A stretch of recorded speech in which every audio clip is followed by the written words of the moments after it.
George Russell put it on pole at the Red Bull Ring by just over 2 tenths, and you'd think that's the headline, but the real story is the two Ferraris breathing down his neck, a Max Verstappen crash that barely changed a thing, and a Kimi Antonelli result that isn't what it looks like. By the end, you'll see exactly where this pole was won, and why Sunday could come down to a coin toss. Let's start where the casualties pile up in Q1. The big names you'd expect were all fine, so the drama was at the back. Out went Franco Colapinto in 16th, then both Williams of Carlos Sainz and Alexander Albon in 17th and 18th, Sergio Perez 19th, Valtteri Bottas 20th, and then both Aston Martins, Fernando Alonso and Lance Stroll, propping up the grid in 21st and 22nd. No top 10 scare to speak of here, the order was fairly tidy at the sharp end. But losing both Williams and both Astons this early tells you how tight the midfield has become, so with the slow boys gone, the session ramped up. Q2 is where it got spicy. Out went Pierre Gasly in 11th, Gabriel Bortoleto 12th, Oliver Behrman 13th,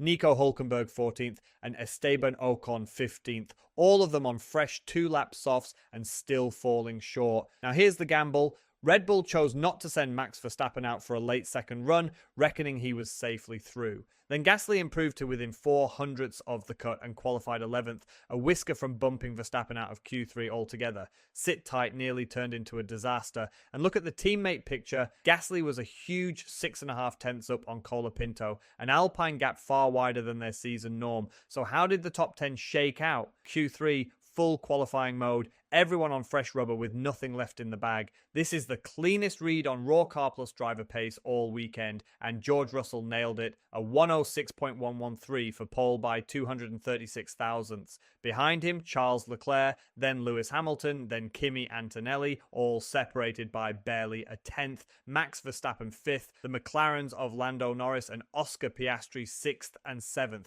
Look at that spread, the top 7 covered by under 4 tenths. That is brutally close. The question is, where did Russell actually find that pole? Here's the answer, and it's not flashy, it's consistency. Russell was fastest in Sector 1 and fastest in Sector 2, the two parts of the lap that matter most here. He didn't have a single weak link. The only sector he didn't top was the last one, and that went to Kimi Antonelli, who was quickest through Sector 3. So this pole wasn't won with one heroic corner, it was won by being strong everywhere and never giving a tenth back. That control is exactly what makes Russell so hard to beat over one lap, but that Sector 3 speed from Antonelli is a clue to something the timesheet hides, because Antonelli starting 4th, 3 tenths off his teammate looks like an off day, and it absolutely is not. Verstappen had a big crash at turn 9 which threw out a single yellow flag in that sector. Russell was already well up on his lap as he came through, so even with a lift he had pole comfortably in hand. This was a deserved, legitimate pole, not a contested one.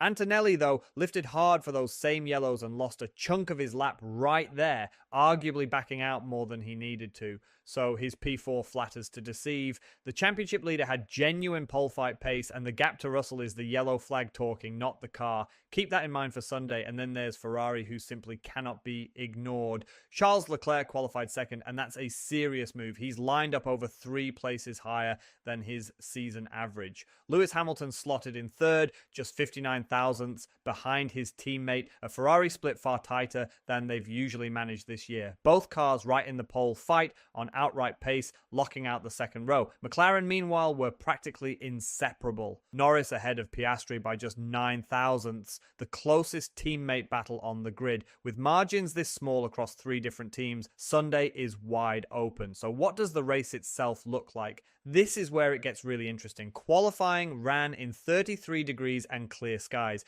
but race day jumps to 35 degrees, partly cloudy, with a third chance of rain. With air that high, the track could be pushing 53 degrees, and that's genuinely hot. In those conditions, tyres sit at or above their ideal window, so thermal degradation climbs fast, and any car that's hard on its rears will start cooking them and falling out of the window. Suddenly, raw one-lap pace matters less than who can keep their tyres alive over a stint. And if that rain does arrive, the whole picture gets thrown in the air. Managing the heat could matter more than where you start. Now, the title stakes because they sharpen everything. Kimi Antonelli leads the championship on 143 points with 5 wins already, a commanding lead. Lewis Hamilton is his nearest challenger on 104, with Russell third on 85. So look at this grid through that lens. Hamilton starts third with a real shot at clawing points back, while Antonelli starts 4th on a compromised lap. not where the leader wants to be. Russell on pole has the perfect platform to close on his own teammate.